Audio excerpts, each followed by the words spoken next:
Բայլու Ժողովուրդ ջան, օրը Կիրակի է, ինչպես միշտ մենք փորձում ենք տեսնենք, թե ինչ է կատարվում մեր երկրում։ Եվ ես ուզում եմ ցույց տալ ուղղակի կարճ մի տեսանյութ։ Не упадите со стула. Россиян обяжут платить за постановку смартфонов на учет, а все, кто откажется, отключат от сети. Такой вот новогодний сюрприз от нашего любимого правительства. Дело в том, что они готовят создание к 2027 году единой базы IMEI номеров, регистрация в которой будет платной. Пока речь идет о фиксированной плате. Однако владельцам телефонов, которые ввезены в Россию в серую, нужно будет платить определенный процент от их стоимости. Нифига себе замахнулись, да? Правительство пока не распространяется, какой именно это будет процент. Но, учитывая их положение, можно предположить, что аппетит у них просто конский. Я всем хотел напомнить, что только за один 2025 они умудрились увеличить НДС, поднять налог на прибыль, вести технологически... Իմ ասելի հայրենակիցներ, 6 ամիս առաջ Ռուսաստանում այս մարդը բարձրաձայնում է, որ Ռուսաստանում ընդունում են օրենք կենտրոնացված բազա ստեղծելու հեռախոսների IMEI կոդերով կենտրոնացնելու եւ այդ ամբողջ ինֆորմացիան միտեղ հավաքելու եւ որը լինելու է վճարովի, այսինքն մարդը բողոքում է Ռուսաստանում սկսվելու է գործել մի օրենք, որով հեռախոսները ուղղակի հեռախոս գնեցիր, որպեսզի միանաս համակարգին, պետքա վճարես դրա դիմաց, քո ամբողջ ինֆորմացիան տաս, որը կենտրոնացված բազայում պետք է հավաքվի։ 6 ամիս առաջ է սա եղել, 2 օր առաջ ՌԴ նախագահ Վլադիմիր Պուտինը ստորագրեց այս օրենքը, այս օրենքը մտավ ուժի մեջ։ 3 օր առաջ կառավարության նիստի ժամանակ վարչապետ Նիկոլ Փաշինյանը խոսեց այն մասին, որ այսուհետ, եթե դուք ունեք հեռախոս, որը դրսից է բերվել եւ գողացած է եւ գրանցված չի Հայաստանում կենտրոնացված բազայում, դուք դրանով կարող եք միայն պոպոկ ջարդել։ Ինչի մասին է այս քննարկումը, սիրելիներ։ Եթե դուք մտածում եք, որ ինչ որ մաքսանենգության դեմ պայքարի շրջանակներում է սարվում, սա ուղղակի աբսուրդ է։ Ինչու՞, որովհետեւ եթե Հայաստան մտնում է մաքսանենգ հեռախոս եւ Փաշինյանը ուզում է մաքսանենգ հեռախոսի մաքսազերծված գումարի հետևից գնալ եւ դա բերել պետական բյուջե, շատ լավ, ի՞նչ է պետք անել։ Պետք է բռնել մաքսանենգության մեջ աջակցող են մարդկանց, ովքեր աշխատում են որտեղ պետական եկամուտների կոմիտեում։ Պետք է բռնել դատել, որովհետեւ Հայաստանում չի կարող լինել մի իրավիճակ, որ հեռախոսներ մտնեն մաքսանենգ ճանապարհով եւ որևէ պաշտոնատար անձ, որևէ չինովնիկ, որևէ մեկը այդտեղից փող չունենա։ Հետեւաբար ինչ որ մարդիկ փող են աշխատում, մաքսանենգ հեռախոսա մտնում Հայաստան, եւ այդ հեռախոսը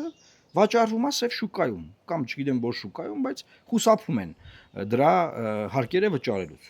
Սենց հետաքրքիր մի հատ թեմա, այսինքն պետությունը ալարում է իր գործառույթները կատարել մաքսանենգության դեմ պայքարել եւ դրա համար այդ սոուսով ստեղծում է մի համակարգ, որ բոլորի հեռախոսները բերվեն մի կենտրոնում այդ կոդերով հավաքագրվեն եւ մի ամբողջ ինֆորմացիոն բազա պահի այս կառավարությունը,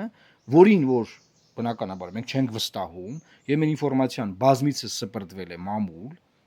մեր ժողովրդի վերաբերյալ հավաքագրված անձնական տվյալները դուք հիշեք կոവിഡ്ի ժամանակ հավաքվող անձնական տվյալները ինչ այլանդակություններ ասես եղել են մարդկանց անձնական տվյալները հավաքագրելով այս վերջին գաղտնալսումների դեպքերը որ ամբողջ երկիրը մտածում է որ իրան գաղտնալսում են հիմա էլ սա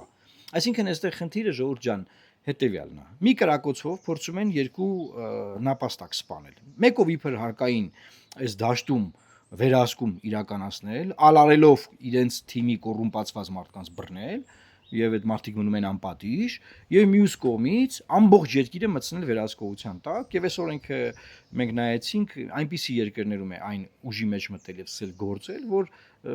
շատ դժվար է ասել որ այդ երկրները ժողովրդավարության բաստիոններ են անգամ ԵԱՏՄ երկրներում չկա նման կանոնակարգ որ ԵԱՏՄ երկրները սա պետքա անեն Հայաստանը որպես ԵԱՏՄ երկիր հիմա ի՞նչ է տեղի ունենում Տեղի ունենում հետեւյալը, որ քանի որ Փաշինյանը երրորդ ժամկետով է գնացել արդեն երկրի ղեկավարումը ստանձնել, գործադիր իշխանության ղեկավարի, այս ընտրությունների արդյունքներով ինքը սկսում է գայկեքը ձգել։ Ցանկացած երկրում դա տեղի է ունենում, ժողովուրդ ջան։ Լուկաշենկոն մի օրում չի դարձել այն Լուկաշենկոն, ում մասին հիմա խոսում են։ Գայկեքը ձգելով։ Ալիև բան Բոլորը դանդաղ ժողովրդավարական մարդու իրավունքների ազատությունները սահմանափակելով գնացել են տարի, քիչ, մեկը մաքսանենգության դեմ պայքարի համար, մեկը անձնական տվյալների պաշտպանության դեմ պայքարի համար, ամենքը մի մահանայով շարունակել է այս process-ները եւ երկրները դարձել են ավտորիտար կառավարման երկրներ։ Հիմա Հայաստանը ժողովրդավարական երկիր չի։ Հայաստանը հիբրիդային ավտորիտար կառավարվող երկիր է, որտեղ կա մի մարդ, որը հանդես է գալիս սահմանադրական դատարանի, վճռաբեկ դատարանի, Վերաքննիչ դատարանի, առաջինատյանի դատարանի, քննչական կոմիտեի, հակակոռուպցիոն կոմիտեի, ազգային անվտանգության ծառայության, ոստիկանության գվարդիայի, ոստիկանության ընդհանուր զորքերի եւ ոստիկանության պարեկային ծառայության, այսինքն այդ բոլորի դերերում մի հատ մարդ հանդես գալիս եւ այս երկիրը կոչվում է ժողովրդավարություն, ժողովրդավարական երկիր։ Չկա նման բան, սա հիբրիդային ավտորիտար ռեժիմ է Հայաստանում եւ այս երրորդ ժամկետով այն ավելի է սրվելու։ Հիմա ի՞նչ է պետք անել, սիրելի հայրենակիցներ։ Պետք է բողոքել, ցույց տալ իրան, որ իրանց չսիրած Ռուսաստանում, իրանց չսիրած ՌԴ նախագահը մի քանի օր առաջ ստորագրել է այս օրենքը, եւ ասել որ այս օրենքը ռուսական օրենք է, ոնց էին Վրաստանում ՀԿ-ների օրենքը, ասում էին ռուսական օրենք, նրանք ասում էին, չէ, բայց մենք ամերիկյան փորձն ենք բերել, մենք թարգմանել ենք ամերիկյան օրենք, ասում էին, չէ, դուք ռուսական օրենք եք ընդունում եւ պայքարում էին ՀԿ-ները ռուսական օրենքի դեմ։ Հայաստանում էլ պետք է ՀԿ-ները, քաղաքական գործիչները, քաղաքական ուժերը պայքարեն նմանատիպ ավտորիտար օրենքների դեմ, ինչ սոուսով, ինչ մահանայով էլ այն պատրվակով էլ այն կբերվի եւ փորձ կարվի մտցնել մեր առօրյա, մեր կյանք։ Բա իբր թե արա գիտեք Հայաստան են մտել հերախոսներ են գալիս եւ այդ դրա համար պետք է ասենց գրանցել, որ եթե դու արդեն դա գրանցած չի, հետեաբար եթե գրանցում են, դե պարզ է երևալու է, որ հարկը մուծած է կամ մուծած չի, չէ։ Երևալու է, որ ձախ ճանապարհով, լեվի ճանապարհով մտած հերախոս է իբր թե եւ դրանով իբր ուզում են բան անեն, այդ կոնտրոլ անեն, էլի սենց ասած։ Ժողովուրդ ջան, բացարձակ ոչ մի բանի հետ կապ չունի։ Մենք ունենք մարմիններ, որոնք պետքա զբաղվեն դրանով։ Քանի որ այդ մարմինները չեն զբաղվում մաքսանենգությամբ, իրանք զբաղվում են ձեր հեռախոսը լսելով, իմ հեռախոսը լսելով, մեր անձնական կյանք, քիթները խոթելով, ինչ որ քահանաների անձնական կյանք, կաթողիկոսի անձնական կյանք, քիթները խոթելով, նմանատիպ բաներով իրանք հիմնական գործառույթը մաքսանենգությամբ դեմ պայքար, կոռուպցիայի դեմ պայքար։ Հիմնական գործառույթը մնում է օդում կախված, մնում է եսին որտեղ, որտեղ իրանք քաղաքական օրակարգեր են սպասարկում։ Հետո որպեսի ինչ որ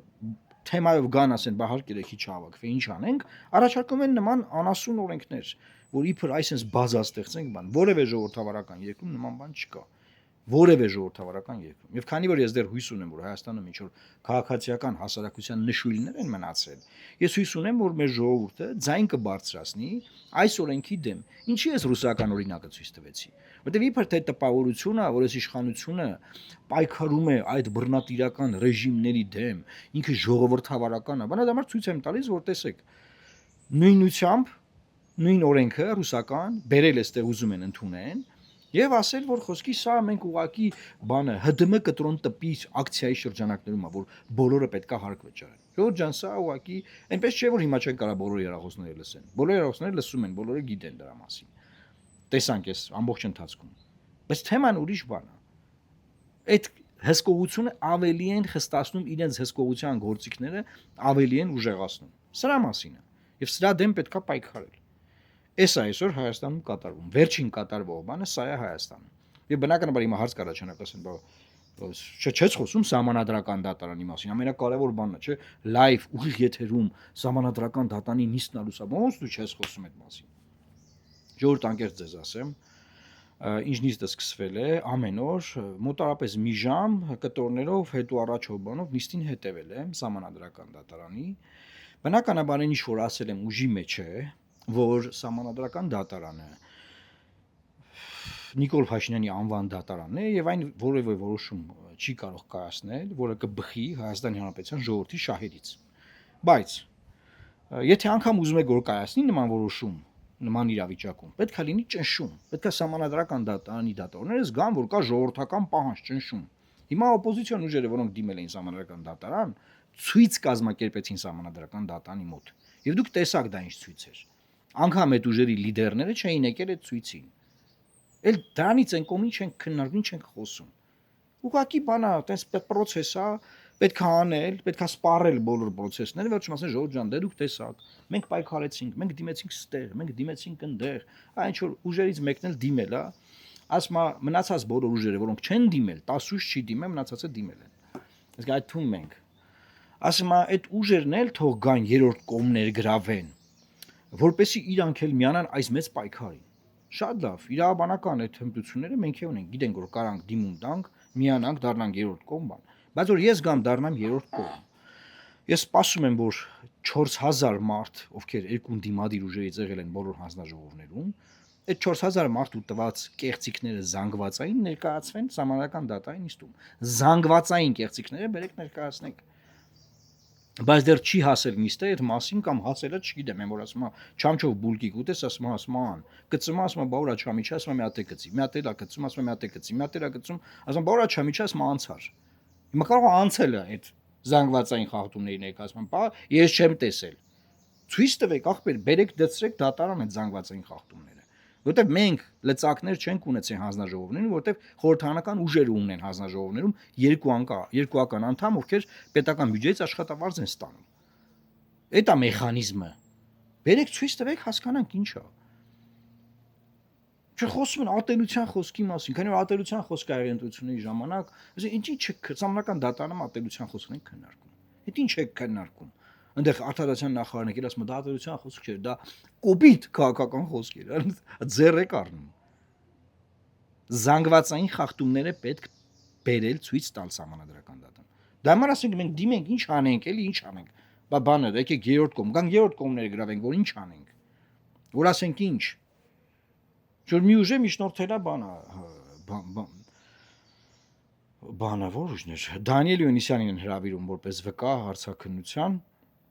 ոնց հասկացա ընտրակաշարքների մասին։ Սահմանադրական դատանը որոշել է, խորացեք։ Հակակոռուպցիոն կոմիտեին ներգրավել է նիստում։ Հակակոռուպցիոն կոմիտեն ինչ կապ ունի սահմանադրական դատանի քննվող հարցի հետ, չէ՞։ Կարող է իրավիճակ լինի, որ ընդդիմությունը դիմել է սահմանադրական դատարան, բռնեն ընդդիմությանը դատեն, հասկանում եք, ոչ թե դատեն իշխանությանը եւ այն մարմիններին, ովքեր պարտավոր էին նորմալ արդար ընտրություններ կազմակերպել, այլ ընդդիմությանը բռնեն դատեն։ Սա ժողովուրդ ջան, սա բան է։ Չգիտեմ ինչ բառեր օգտագործում։ Սա խայտարակություն բառը շատ, ասենք աբսուրդ է էլի։ Եվ երկու կողմն էլ այդ աբսուրդի մեջ խաղում են։ Ես դերը բաժանած, շատ sense բան տենց դերաբաշխում արած։ Մենք գանք այդտեղ ինչ անենք, էլի մենք ինչ կապ ունենք այդ աբսուրդի հետ, այդ աբսուրդի դատրոնում մենք ինչ անենք։ Եվ ես հարցեր էի բարձրացրել, որ գոնե քաղաքական տեքստ ձևակերպեք, ինչ եք ուզում սահմանադրական դատայից ու ինչի համար։ Որ ինչ կանեք, եթե ՍԴ-ն հանկարծ որոշի, որ չէ, սա նորմալ է անցել։ Ընդդիմություն ձևակերպի, ասա ինչ կանեք, որն է ձեր սպառնալիքը քաղաքական։ Օրինակ, եթե ՍԴ-ն որոշի, որ նորմալ է եղել, ինչ եք անելու։ Ձևակերպեք ձեր ասելիքը։ Եթե ՍԴ-ն որոշի, որ նոր ընտրություններ ալինեն, պարզա կգնաք նոր ընտրություններ, հա, շատ նորմալ, հա, օքեյ։ Բայց եթե ՍԴ-ն որոշի, որ չէ, ամեն ինչ նորմալ է եղել, գնացեք աշխատեք խելոք Նիկոլի հետ։ Այդ ժամանակ դուք ինչ կանեք։ Չեք աշխատի, նստացույց կանեք, հացադուլ կանեք, ցույցեր կանեք անդադար, գիշեր ցերեկ, դա արդեն չի եղել, չեք կարանեք։ Ուրիշ ինչ կարա կանեք։ Ասեք մի բան, որ իմանա ՍԴ-ն իմանա, որ սա սպառնալիք է, սա է մեզ սպասվում, եթե հանկարծ մենք ուրիշ բան որոշենք։ Չնայած եմ ինչ որ ուրեմն սահմանադրական դատանի սկզբանե որոշել է, որ Վլադիմիր Վարդանյանը եւ Արտակ Զենալյանը չպետք է մասնակցեն նիստերին։ Դրա վրա եմ ապշած։ Մեկ էլ ընդդիմության փաստաբանները միջնորդում են, որ նրանք էլ գան նիստին մասնակցեն, որ կազմը լինի ամբողջական։ Հետո ընդդիմության ներկայացուցիչները միջնորդում են, որ կազմը իրավազոր չի, եւ այս կազմը այն կազմը չի, որը որ պետքա քննի։ Ժորժ ջան, Հայաստանի սահմանադրական դատարան ունի մի հատ կազմ։ Եթե այդ կազմի հետ օքեյ չեք, մի դիմեք ախպեր այդ ՍԴ։ Այդ կազմն է, բա այդ էինք ասում, ասում ենք այդ է կազմը։ Ինչ եք անում, ինչով եք զբաղված, տղեկ։ Հիմա կասեմ բան ախպեր Մարուկյանը բան արեց, ընդդիմությանը քննադատեց։ Հարցնում եք, ասում եք, ինչ կարծիք եք սահմանադրական դատանի։ Միջնորդում եք գանք երրորդ կողմը լինենք,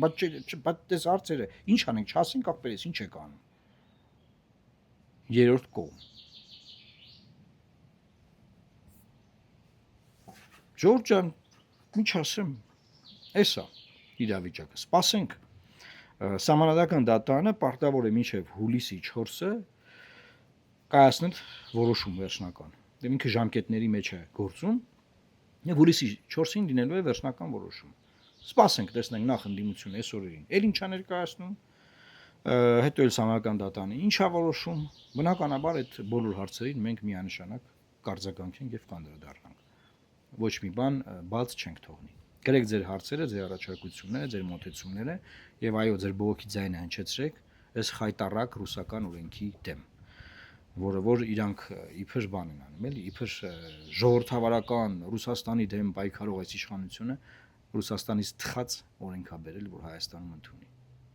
Էս է այսօրվա վիճակը։ Տարածեք եւ բոլորին լավ ուր, Աստված պահապան Հայաստանի Հանրապետությանը։